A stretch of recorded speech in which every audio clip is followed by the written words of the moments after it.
제가 사업을 하면서 가장 중요하게 생각하는 리더의 가치관에 관한 이야기입니다. 리더의 철학이라고 얘기할 수도 있습니다.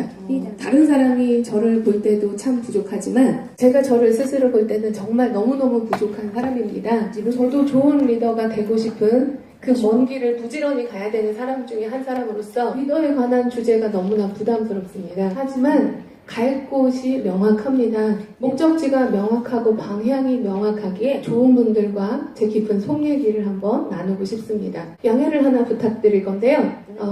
저와 저희 정현모 사장님이 저희 아이들, 두 자녀에 대한 이야기를 종종 하게 될 것 같습니다. 자랑할 게 전혀 없는 보통의 아이들이기 때문에 자랑은 아닙니다. 이 사업에 대한 적절한 예를 사장님들 안에서 찾을 수 있는데 사장님들의 사업의 성장 과정을 여기에서 제가 자세하게 이야기하면 자꾸 누군지 맞추고 싶어질 것 같아서 저분 아니야? 저분 아니야?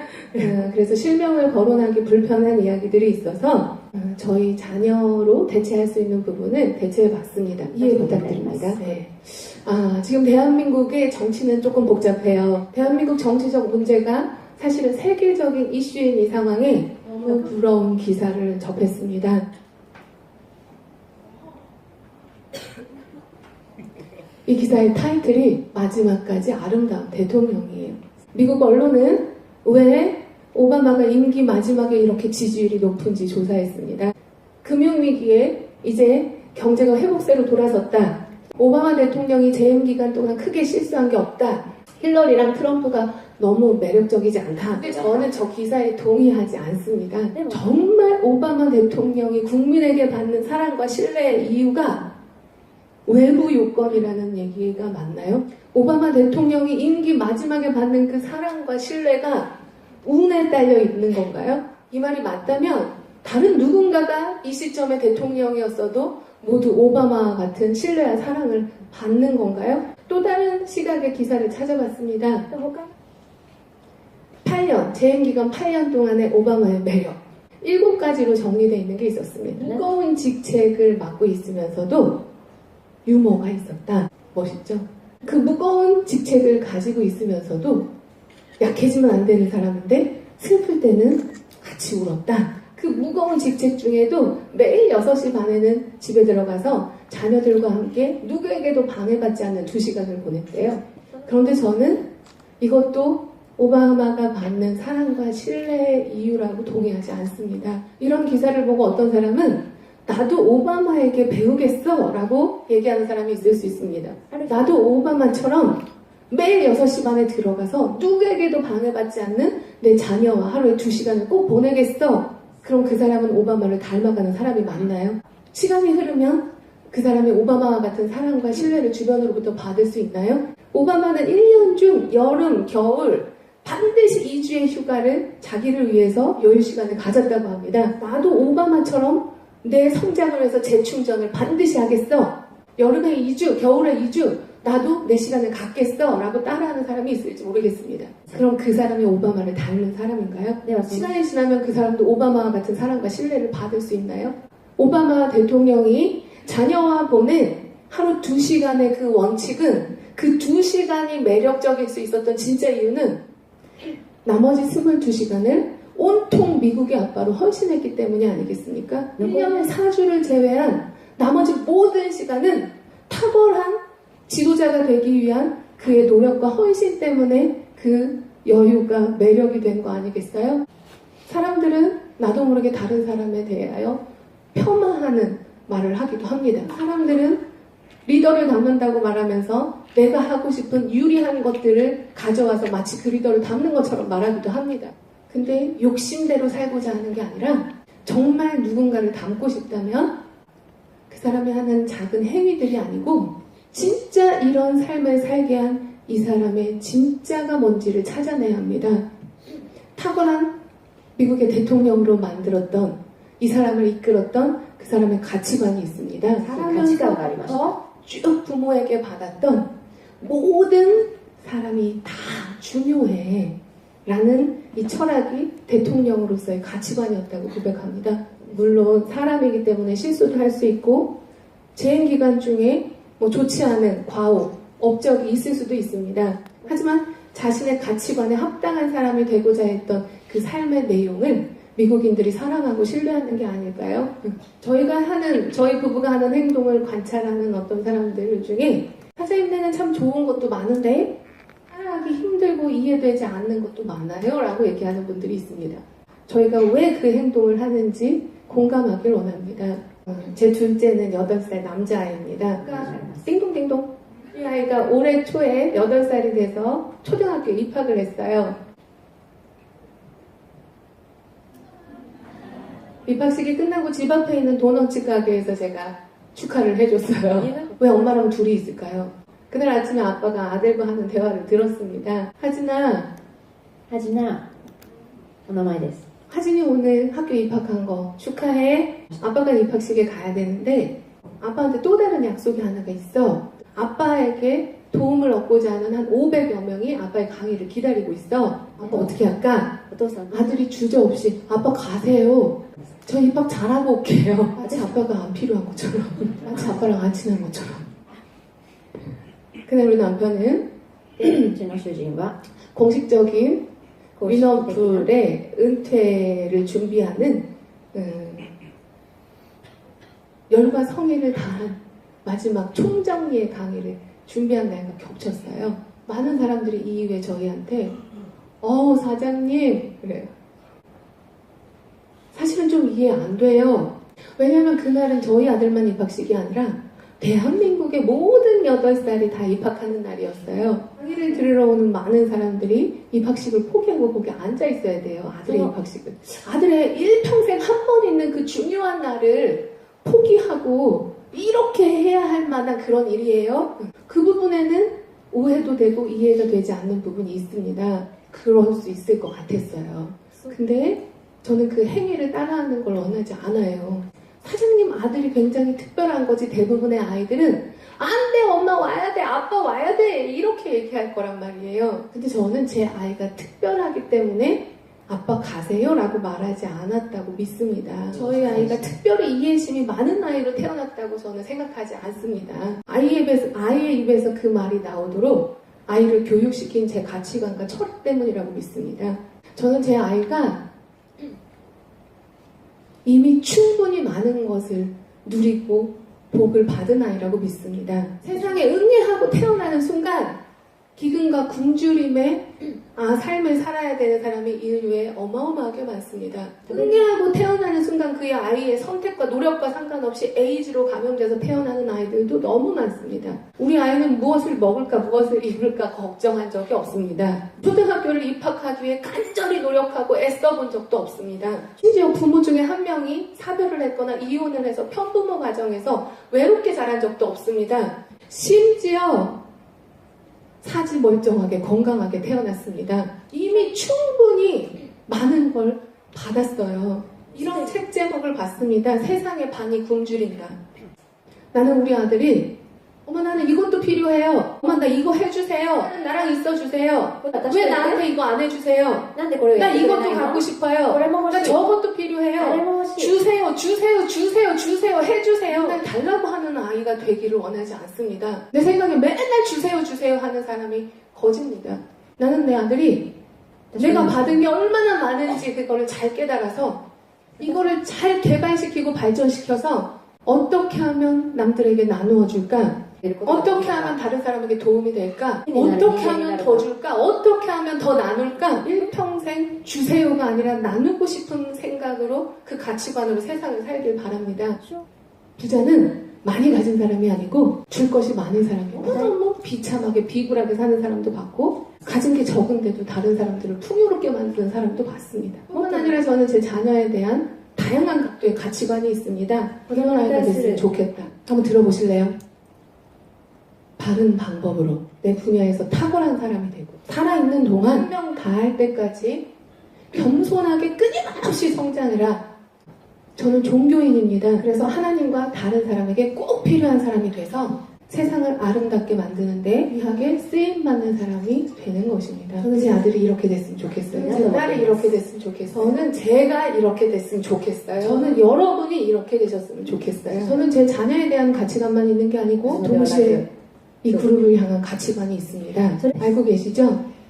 만약에 우리의 자녀가 세상을 살아가다가 내가 가르친 올바른 가치관과 창의력, 요즘 부모들의 자녀를 향한 최대의 관심사는 아이의 창의력을 키워주는 게 굉장히 크더라고 들었습니다. 근데 아이의 창의력과 올바른 가치관이 만약에 살아가다 부딪히는 환경을 만날 때 그게 부딪힌다면 저는 올바른 가치관을 선택하라고 가르칩니다. 예술하는 사람한테 굉장히 충격적인 얘기를 한번 들었어요. 예술의 경지에 올라가기 위해서는 평범한 삶에서는 창의적인 생각이 잘 나오지 않는데요. 그래서 막 그 영혼의 어떤 영감을 얻기 위해서 약물과 마약을 사용하기도 한답니다. 예술적인 작품과 최고의 작품을 만들기 위해서 약물 중독과 어떤 마약과 이상한 어떤 약물들에 내가 노출이 된다면 저는 작품을 포기하라고 얘기한다는 겁니다. 아무리 창의력이 좋아도 올바른 가치관이 상위의 개념입니다. 저는 제 아이한테 너의 자유가 아무리 소중해도 올바른 가치관 안에서 자유를 누리라고 얘기합니다. 그래서 전 남자랑 남자는 결혼할 수 없고 여자랑 여자는 결혼할 수 없다고 가르칩니다. 성취와 올바른 가치관이 만약에 부딪히는 일 우리 아이들이 만난다면 올바른 가치관을 선택하고 손해를 보라고 얘기합니다. 수단과 방법을 가리지 않고 네가 원하는 것을 얻으라는 그런 거는 절대로 제 입에서 나가는 일이 없습니다. 대신 그때 내가 올바른 가치관을 선택하기 위해 손해본 그것 때문에 내가 가난해요 라고 말하지 못하게 합니다. 올바른 가치관이 지킴, 손해를 보고라도 지킬만 한 것이라면 남들보다 2배를 더 열심히 해서 실패하지 말라고. 우리의 사명은 여러분들을 향한 저의 가치관은 바른 가치를 바탕으로 선한 부를 이루고 겸허한 사람으로 끊임없이 성장해서 세상에 필요한 사람이 됨으로써 네트워크 마케팅의 역사를 다시 쓰는 것입니다. 바른 가치를 바탕으로 선한 부를 이루는 게 뭘까요? 굉장히 많은 뉴스킨 사업자들에게 팀엘리트가 되고 부자가 되는 게 자신의 종착역인 사람들이 있습니다. 팀엘리트랑 부자가 되면 더 이상 갈 곳이 없어지는 사람들이 많습니다. 보시다시피 위너풀에서는 바른 가치로 팀엘리트가 되는 건 시작입니다. 팀엘리트가 되고 부자가 되는 건 끝이 아니라 시작에 불과합니다. 그래서 なので 때로는 내가 손해를 봐야 한다면 바른 가치를 위해서 손해를 보라고 가르칩니다. 그래서 이런 질문도 받아요. 시스템 어려워요. 위너풀 말고 다른 곳에서 더 빠르고 더 확실하게 팀메이트가 되는 사람도 많이 봐요. 사실 이 가치관이 공유되지 않기 때문에 시작부터 부딪히는 사람들도 있습니다. 근데 최종 종착지인 목적이 팀메이트인 사람과 팀메이트가 된 다음에 그때부터 정말 제대로 하고 싶은 것이 있는 사람과는 살아가는 방법, 선택이 다 달라집니다.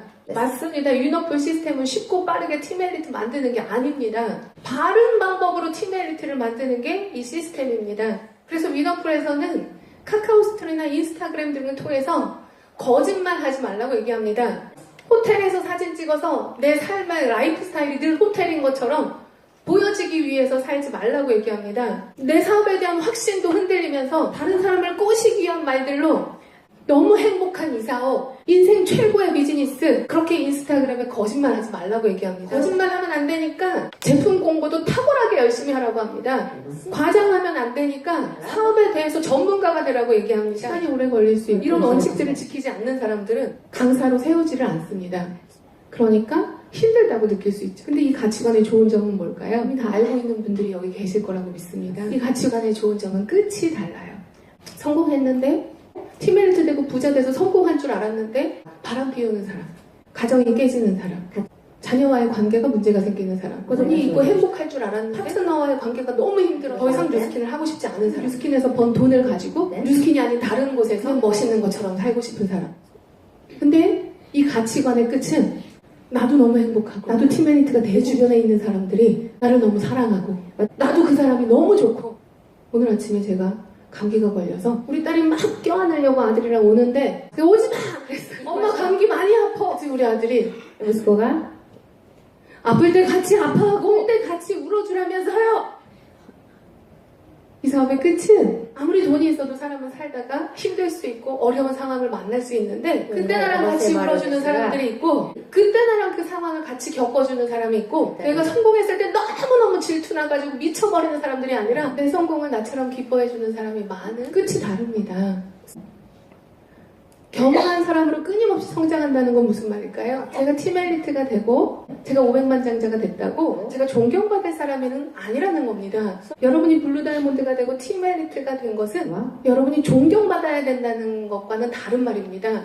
내가 팀 엘리트가 되기까지의 노력과 열정과 확신과 저의 헌신을 축하해주는 건 맞지만 가르칠 자격이 생겼다는 건 아닙니다.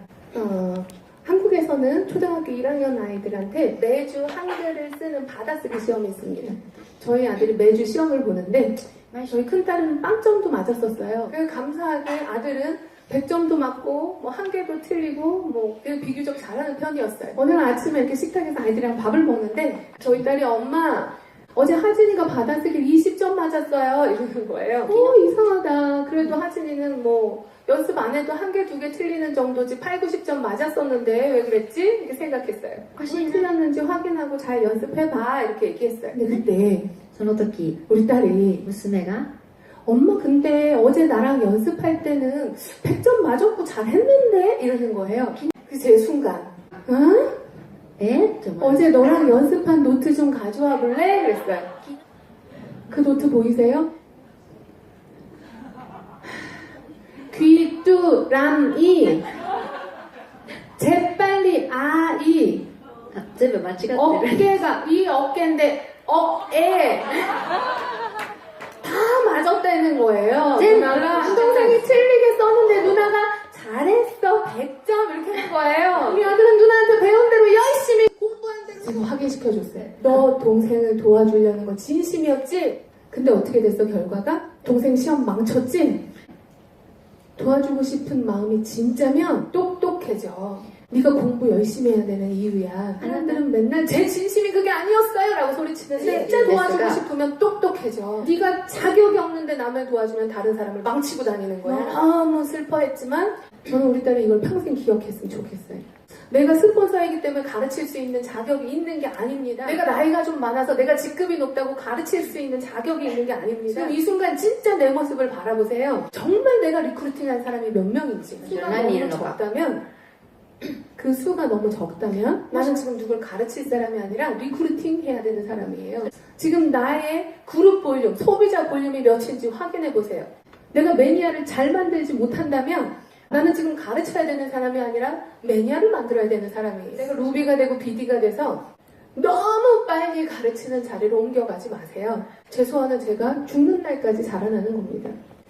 세상에 필요한 사람이 되는 건 무슨 의미일까요? 여러분은 어떤 사람이 필요하세요?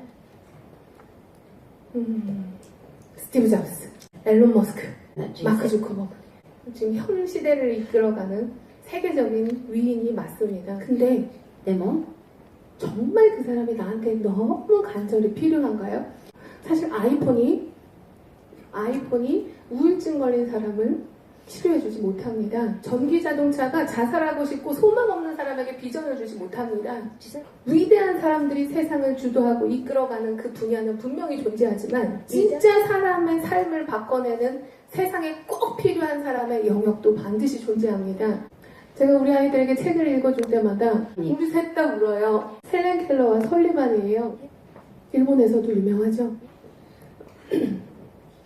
헬렌 켈러는 ヘレン・ケラーは 보지 못하고 듣지 못하고 말하지 못했어요. 무슨 꿈을 꿀 수 있었을까요? 본 게 있어야 저렇게 되고 싶고 들은 게 있어야 저렇게 살아보고 싶고 말을 해봤어야 나도 말하는 사람이 되고 싶다라고 꿈꿀 텐데 본 적도 없고 들은 적도 없고 경험하지도 못했던 것들을 어떻게 꿈꿀 수 있을까요? 스킬 사업하면서 많은 강사에게 들었었어요. 꿈을 가지시라고. 근데 꿈꾸는 게 되게 어려운 일이라는 걸 알게 됐어요. 정말 닮고 싶은 그런 모델이 내 주변에 있었다면 한 번쯤 꿈을 꿔볼 만도 한데 보지 못하는 헬렌 켈러는 꿈이 있었을까요? 꿈이 있어서 성공했을까요? 헬렌 켈러는 육체적인 장애인뿐만 아니라 꿈도 장애인이었어요. 세상을 바꾼 위대한 발명가는 아니지만 장애학교 선생님 설리반이라는 사람이 헬렌 켈러 앞에 나타났어요. 보지 못하고 듣지 못하고 말하지 못하고 마지막 하나 남은 감각, 촉각을 통해서 헬렌 켈러가 꾸지 못하는 꿈을 대시꾸기 시작합니다. 너는 지금 말하지 못하지만 너는 세상을 향해서 말과 보는 걸로 세상을 바꾸는 게 아니라는 걸 말하게 될 거야. 너는 지금 보지 못하지만 세상을 보는 사람들보다 더 아름다운 세상을 보게 될 거야. 아무것도 할 수가 없어서 너무 답답해서 폭력적인 성향 하나 남은 그 아이를 하나 남은 촉각을 통해서 선생님이 꿈꾸는 헬렌 켈러의 미러를 막 집어넣어주기 시작합니다. 근데 이게 저 같아요, 저는. 제가 뉴스캔 사업을 시작할 때 제게 남은 감각은 욕망이라는 감각 하나밖에 남지 않았었어요. 가치관도 관심이 없었고 관계에서 성공한다는 것도 관심이 없었어요. 정말 부자가 되고 싶고 돈을 많이 벌고 싶고 돈 때문에 내 인생에 장애물이 생겨서는 안 된다고 생각했어요. 욕망이라는 감각 그 하나를 가지고 제 인생에 제 대신 꿈을 집어넣어준 사람이 있어요. 그게 제 남편이었고 제가 개인적으로 인생을 멘토 삼은 70대 어르신입니다. 문주야 돈 되게 좋지? 근데 그거보다 더 기쁜 게 있어. 관심 없는데요. 근데 진짜 그 맛을 보면 미치게 될걸? 나는 그렇게 거룩한 사람도 아니에요. 내가 아무리 거절하고 폭력적으로 대응해도 욕망이라는 그 감각 하나를 통해서 끊임없이 새로운 가치관을 집어넣어준 그들 때문에 좋은 사람이 되고 싶다는 꿈을 꾸게 됐어요. 돈을 벌기 위해서 노력하는 건 한계가 있었어요. 근데 좋은 사람이 되기 위해서 노력하는 노력은 한계가 없어요. 여러분에게 이런 설립한 선생님 같은 사람이 필요한가요? 네. 이런 사람이 세상에 많으면 좋을까요? 네. 뉴스킨 사업하는 우리가 이런 리더가 되면 뉴스킨을 바라보는 세상의 인식이 바뀌지 않을까요? 저분 도대체 뭐 하는 분이에요? 너무 닮고 싶고 너무 좋은데 저분 뭐 하는 분이에요? 뉴스킨 사업하시는 분이에요. 뉴스킨 사업한데요. 세상에 바라보는 우리 사업에 대한 인식이 바뀌지 않을까요? 역사가 다시 써지지 않을까요? 저희 대한민국에는 초등학교에 어머니 대표가 있어요. 제가 저희 아이가 학교 입학할 때 육성회장 엄마가 되려고 그랬어요. 근데 포기했어요. 왜 포기했는지 아세요? 부모의 직업을 적는 란이 있어요. 뉴스킨 다단계. 물론 싸워서 이길 수는 있을 수도 있었어요. 왜 이게 결격 사유인지 법적인 근거를 대면서 따질 수도 있었어요. 근데 제가 거기서 따져서 이긴다면 그들에 대한 뉴스킨의 인식이 바뀔까요? 제가 따져서 이겼다고 뉴스킨이 그렇게 좋은 일인지 몰랐어요 라고 바뀔까요? 내 친척 중에 뉴스킨 엉망으로 하다가 그만둔 사람이 있는데 우리 동네에 뉴스킨 한다면서 아나무인으로 이기적으로 맨날 자기 하고 싶은 얘기만 하는 사업자가 있는데 맨날 자기 것만 최고고 자기밖에 모르는 그 사업자가 내 주변에 존재하는데 내가 이론을 들이대서 싸워서 이긴다고 그 사람이 정말 좋은 일이었군요 라고 바뀔 수 있을까요? 대한민국 뉴스킨 사업자 중에는 저와 같은 30, 40대 주부가 많습니다. 그리고 이들의 사업하는 거의 대부분의 Y는 자녀를 위해서입니다. 내 자녀를 좋은 사립학교에 보내고 싶고 내 자녀에게 최고의 퀄리티의 교육을 받게 해주고 싶고 내 자녀와 전 세계를 여행 다니면서 좋은 것들을 보여주고 싶고 진짜 그럼 내 자녀가 성공적인 인생을 살까요? 진짜 그거면 될까요? 정말 사립학교 보내고 여행 다니고 아이들과 좋은 곳을 다니면서 시간을 보내는 건 돈으로 할 수 있어요. 하지만 그렇게 교육을 잘 시켜서 우리 아이들이 사회에 나가게 되면 법조인이든 정치인이 돼서 사회의 중심으로 들어가려고 하면 그 아이들의 결격 사유는 부모의 직업이 됩니다. 지금 내가 어떻게 사업하고 뉴스킨의 이 환경을 만드느냐가 우리 아이들이 리더로 자라날 때 결격 사유가 될 수도 있고 그렇지 않을 수도 있습니다. 저는 유대인의 얘기를 듣고 감동을 받았어요. 아버지 때부터 내려왔던 가치관이 아버지 때 새로 시작하지 않아요. 아버지가 이어받고 그게 또 손자에게 내려갑니다. 최근에 중국의 정치 정책에 대해서 잠깐 들은 적이 있어요. 모택동으로부터 시작된 중국의 100년 전략이 새로운 주석이 탄생해도 주석은 바뀌었지만 전략은 변하지 않는데 그 전략 그대로 새로운 주석의 능력이 거기에 가미가 되고 그 전략 그대로 새로운 주석의 능력이 또 거기에 붙게 되고 계속해서 새로운 걸 만드는 게 아니고 중국은 목택동으로부터 출발한 100년 전략이 하나하나 이루어지는 과정 중에 있다고 합니다. 제가 일본에 굉장히 부러운 게 하나 있어요. 일본에는 100년 된, 200년 된, 400년 된, 500년 된 기업이나 가게가 많다는 것입니다. 할아버지로부터 이어온 전통이 그 가치관이 변함없이 내려가기 때문에 기업의 결과물과 힘이 다릅니다. 저는 제 때에 저의 세대에 멘토 마케팅의 역사를 다시 쓸 수 있을 수 없을 수도 있겠다. 나는 열심히 그 문화를 만들지만 우리 아이들은 사회의 통념인 다단계의 부모의 그 기억과 싸워야 되는구나. 그러나 내가 바른 가치관으로 내 자녀 세대들과 잘 소통한다면, 잘 교육한다면 우리의 자녀 중에는 치킨을 물려받는 그런 리더도 있을 것이고 법조인도 있을 것이고 정치인도 있을 수 있고 언론인도 있을 수 있겠죠. 그들이 부모들의 가치관처럼 정말 작자의 역할에서 탁월한 사람으로 살아낸다면 그들의 다음 세대는 네트워크 마케팅의 역사를 다시 쓸 수 있지 않을까. 저는 우리가 이 가치관을 공유하길 바랍니다. 저는 26살에 뉴스캐 사업을 시작했어요. 그래서 지금 40대 초반이에요. 청춘을 다 썼죠. 여기 있는 분들도 그런 분들이 많은 걸 알고 있습니다. 저는 우리가 우리의 젊음을 온통 쏟아부은 이 뉴스캔이 사람들에게 손가락질 받는 일이 아니길 바랍니다. 만약 그렇다면 내가 티메리트가 되고 넓은 집에서 살고 좋은 자동차를 타고 다니고 이건 시작이잖아요. 실패한 거예요. 저는 우리가 젊음을 다 쏟아부은 이 비즈니스가 우리끼리만 좋은 그런 비즈니스가 아니고 뉴스킨하지 않는 다른 사람들이 바라봤을 때 인정할 수밖에 없는 그런 사업이 되기를 바랍니다. 그런 의미에서 뜻을 함께한 여러분을 존경하고 이 가치관에 동참해서 네트워크 마케팅의 역사를 다시 쓰길 소망합니다. 감사합니다.